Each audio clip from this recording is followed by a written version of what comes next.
Përshëndetje. Sot desha t'ju flas për Kolonën Gamucci në lidhje me romanin Gjenerali Ushtrisë e Vdekur. Tani, s'pari desha të vendukje se në tekstin e romanit Gjenerali Ushtrisë e Vdekur nuk përmendet në mënyrë të drejtpërdrejtë Kolona Gamucci apo Kolonel Gamucci. Gjithsesi, po ta lexojmë tekstin e romanit Gjenerali Ushtrisë e Vdekur me kujdes dhe po të lidhim pjesë të ndryshme të romanit, mund të arrim në përfundimin se është shumë e mundur se Kadare kishte një uri mbi historinë e Kolonës Gamucci, para se të shkruante romanin Gjenerali Ushtrisë e Vdekur.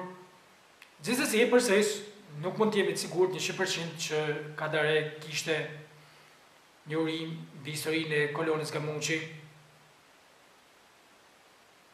Përpara sa të bëj analizën time, desha të vënë duke se Kastërët Miftare në librin e tij Gjyqi Intelektual i Kadares, kur flet për romanin Gjenerali Ushtrisë e Vdekur, thotë se historia në roman është e ngjashme me historinë e Kolonel Gamucit.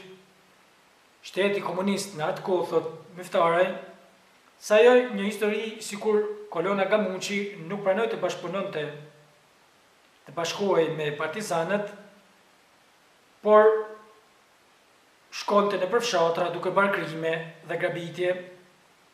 Prandaj, sipas komunistëve shqiptarë në atë kohë, antarët e Kolonës Gamucci u vranë nga fshatarët.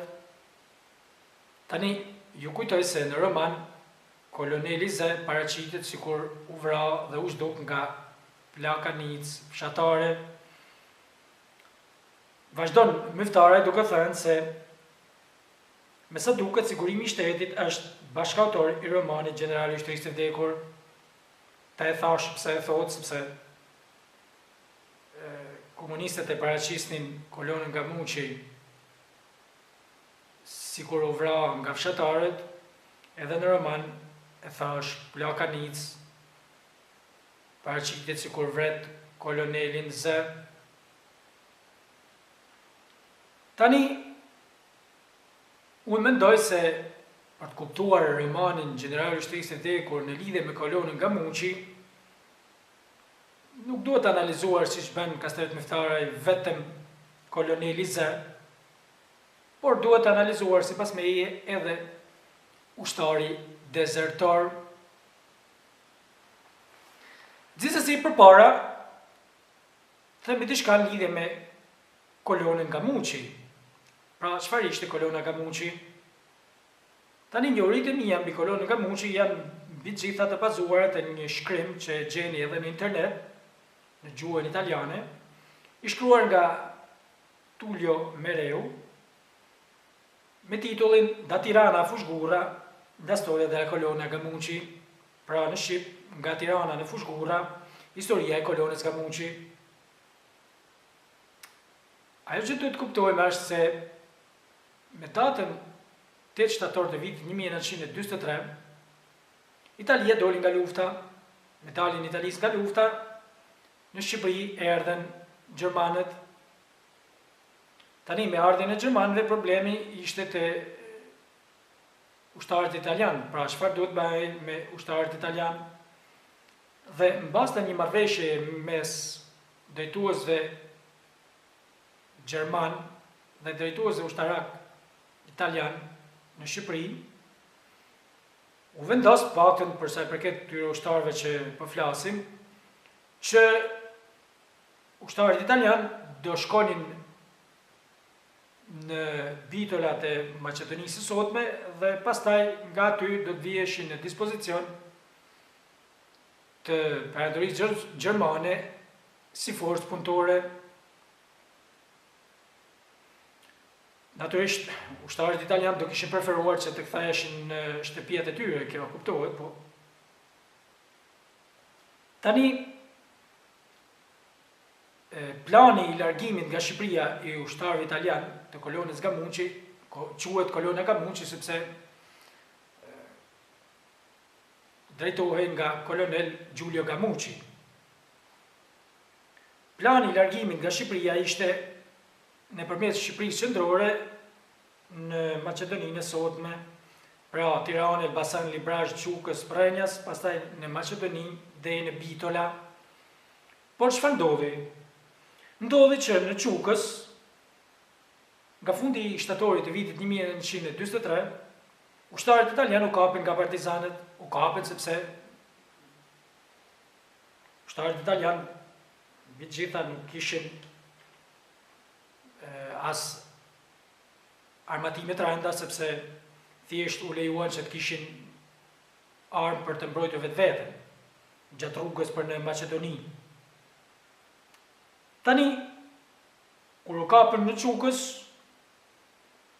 ushtarët e kolonës Gamucci u dërguan pastaj deri në orenjet e Qermenikës dhe në tetor të vitit 1943 në orenje vriten,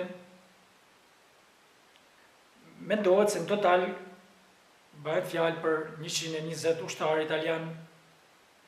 Tani, sipas një dokumenti sekret që citohet edhe nga ky studimi i Tullio Mereut, thuhet se karabinierët italian u vranë nga partizanët për të marrë rrobat, po fatikisht është pak e vështirë për të bindur për i këtij arshyetimi, në kuptimin se vështirësi do të ketë qenë marrja e rrobave motivi i parë, motivi kryesor. Natyrisht u vra nga partizanët edhe kolonel Gamucci. Tani, shohim Romanin, se çfarë mund të bëjmë lidhje me kolonën Gamucci.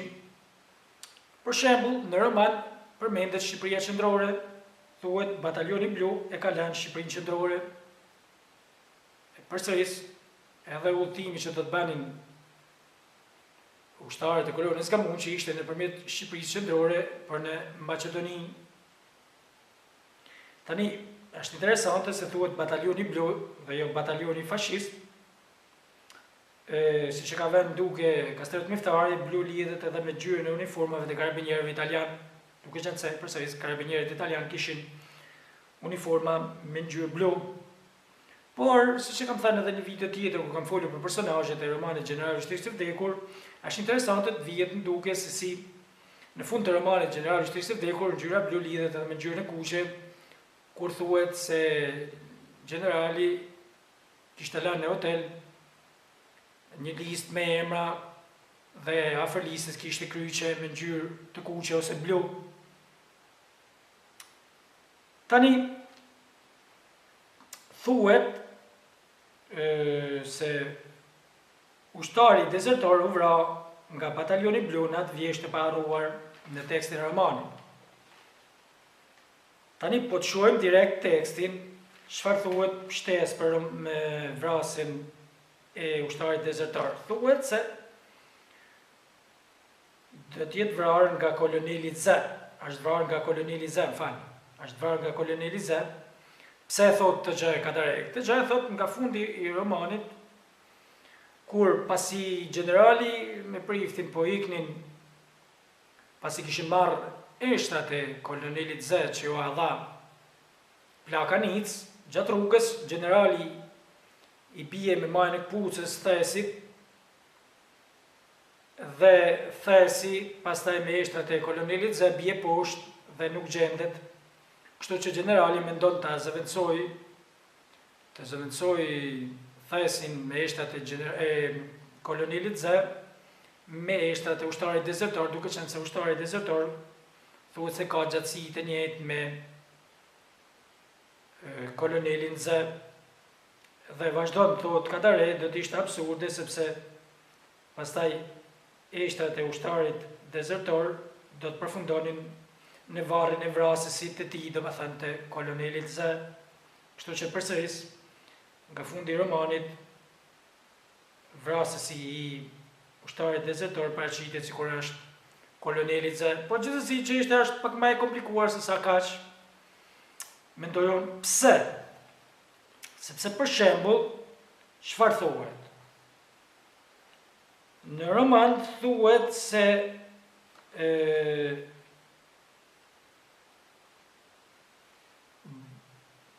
bataljoni i ushtarit dezertor u shpartallua prej partizanëve, pra përmendet fakti i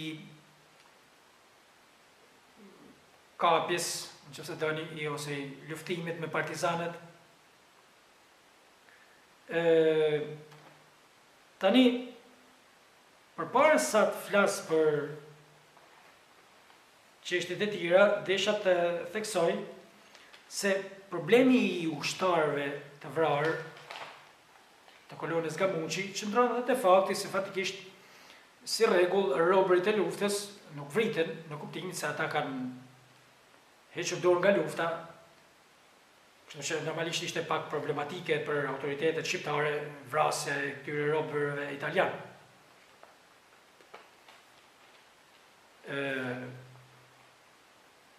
Vazhdojmë. Dua t'ju kujtoj se siç e thash, vrasja ndodh në tetor të vitit 1943 dhe është interesante të vjetër se gruaja e mullisit quhet Teto Frosa, e kam thënë edhe në një video tjetër, tetor, vrasja në tetor e ushtarëve të kolonës Gamucci. Po të shohim pak edhe për sa përket viteve që përmenden në romanin Gjenerali Ushtrisë Vdekur. Tani viti 1939 përmendet një herë kur flitet për pushtimin italian të Shqipërisë, ndërsa vitet 1940, 41, 43, m'falni, 40, 41, 42, 44, 45 po përmenden fare. Por viti 1943 në romanin Gjenerali Ushtrisë Vdekur përmendet 4 herë. Tani kjo është shumë e rëndësishme sepse lidhet pikërisht me vitin e kapitullimit të Italisë,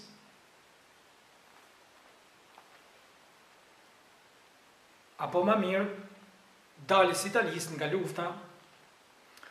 Tani, përse përket vitit 1943, përmendet data 17 mars në roman. Dua t'ju kujtoj se 17 marsi mund lidhet për shembull me konferencën e parë të Partisë Komuniste të Shqipërisë, e cila u mbajt në Labinot afër Elbasanit nga 17 deri në 22 mars të vitit 1943. Pastaj në roman përmendet 24 qershori. Është interesante të vjetë re i vitit 1943, vjetë re se 24 korrik deri 25 korrik e vitit 1943 mbahet një mbledhje e rëndësishme në Itali, mbledhja e Këshillit të Lartë të Fashizmit, ku fatikisht i hiqet pushteti ushtarak i Mussolinit, që e kishte de facto, dhe ja kalojnë de facto që e kishte de jure mbreti, ja kalojnë mbretit dhe të kuptim Mussolini humb pushtetin, sepse me 25 korrik vitit 1943 arrestohet. Po ajo që është më rëndësishme është data 7 shtator e vitit 1943, e cila përmendet në roman që se keni parasysh, ku thuhet se shënimet e ushtarit dezertor të Titori mbaronin me 7 shtator të vitit 1943, pra pikërisht një ditë përpara daljes së Italisë nga lufta. Tani, siç më ta kuptoni, kjo do të thotë që deri me datën 7 shtator të vitit 1943, ushtari dezertor ishte gjallë. Tani, edhe nga ana logjike, fatikisht nuk kuptohet pse do ta kishin vrarë italianët ushtarin dezertor, nga momenti që Italia doli nga lufta, nuk e di që se ndiheshin në arsyetim. Kështu që për shembull, çfarë thuhet në roman plus kësaj? Thuhet në luftë shqiptarët bëjnë më shumë dëm se ç'duhet. Pra, në këtë rast mund të lidhet për shembull me faktin se i vranë ushtarët e kolonës Gamucci pa qenë e nevojshme, duke qenë se ishin robër. Tani, natyrisht, mund të ketë ndodhur edhe për nga fakti se kishin i natin e pushtimit e Italisë. që ndodhi në prill të vitit 1989, po gjithsesi e përsëris robërit e luftës se rregull nuk vritet. Vazhdojmë, në tekst thuhet detet ishin të mbyllura, pra dhe në këtë rast, si me thënë, vështirësia e italianëve për të kthyer në shtëpia, siç e thash, pas daljes së Italisë nga lufta. Vazhdojmë, në tekst thuhet ka edhe diçka për batalionin blu, po për kolonelin Z nuk shkruan. Thuhet në ditarin e ushtarit dezertor. Plus kësaj, është interesante të vjetre se si thuhet në roman, të listat humburve me në thonjza. Tani në thonjza kjo sikur bën të kuptosh sikur vërtet ta nuk janë të humbur, nuk e din nëse më kuptoni.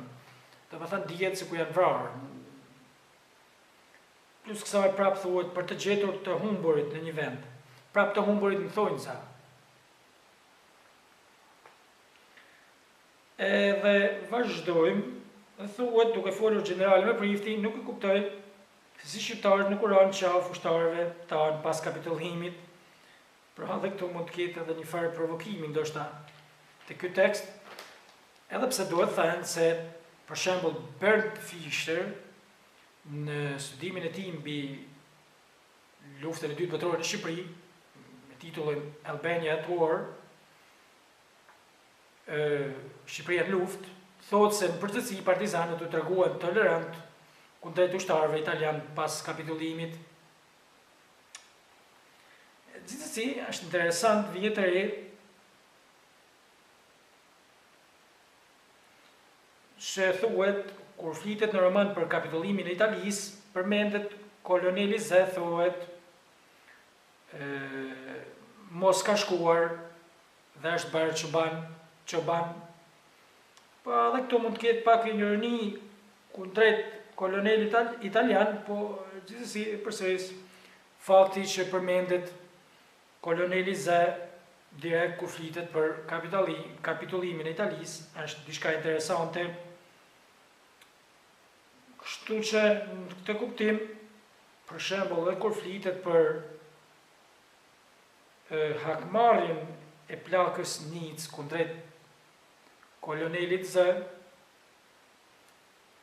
mund të lidhet thjesht me historinë e kolonelit në roman, duke qenë se përsëris ai kishte dënuar vajzën e saj minorene dhe kishte vrarë burrin e saj, po mund të lidhet në një farë mënyrë edhe me faktin se partizanët u hakmorën kundrejt ushtarëve italian të kolonës Gamucci, nëse bëjnë kjo lidhje.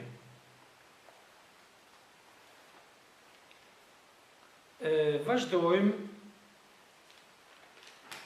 dhe si përfundim mund të themi se, si që kam thënë edhe në video tjetër, nuk mund të përjashtohet fakti se të vërtet Kadare po fsheh faktin se ushtari dezertor nuk është vrarë nga italianët, por është vrarë nga partizanët. Edhe pse përsëris në tekst, në mënyrë të drejtë Kadare e lidh vrasjen e tij, sikur është kryer nga koloneli Z. Po e thash, nga ana logjike duket pak e vështirë pse duhet ta vreste koloneli Z nga momenti që Italia doli nga lufta.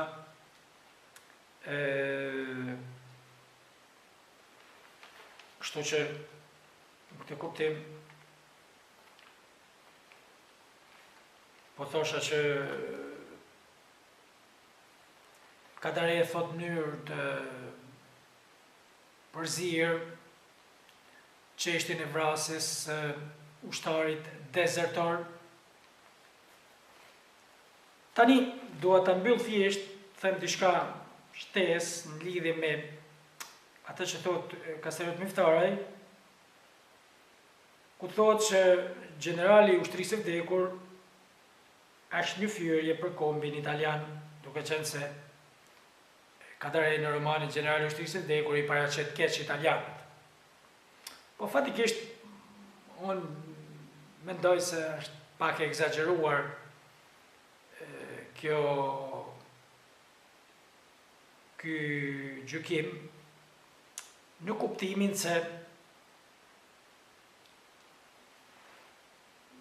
është vërtet se katërej flet keq për ushtarët italian, po tani nuk është se mund të identifikohen ushtarët italian me kombin italian. Mbi gjitha duke pasur parasysh faktin se pushtimi i Shqipërisë nuk është se u vendos, ku diun, me një referendum që të kryhej pushtimi italian i Shqipërisë. Apo do të kemi parasysh edhe faktin se që nga viti 1926 në Itali partitë politike u ndaluan, kështu që vërtet pastaj nga viti 1926 si me thënë, nuk kishte as mundësi që peshonim opinionin e njerëzve në lidhje me partitë politike se e thash, u ndaluan. Kështu që do të thosha që përsa i përket këtij aspekti, sigurisht katëre i përull dhe i përqesh në shumë raste në romanin Gjenerali Ushtrisë së Vdekur ushtarët italian, po nuk mendoj se ishte diçka kundër kombit italian, por thjesht kundër pushtimit italian të Shqipërisë. Dhe plus kësaj, vërtet edhe në romanin Gjenerali Ushtrisë së Vdekur ka ndonjë gjë kritike edhe kundrejt partizanëve, mendoj unë, dhe kundrejt komunizmit shqiptar, po të lexohet teksti i romanit me një kujdes të veçantë dhe duke lidhur pjesë të ndryshme të romanit. Mirë, faleminderit.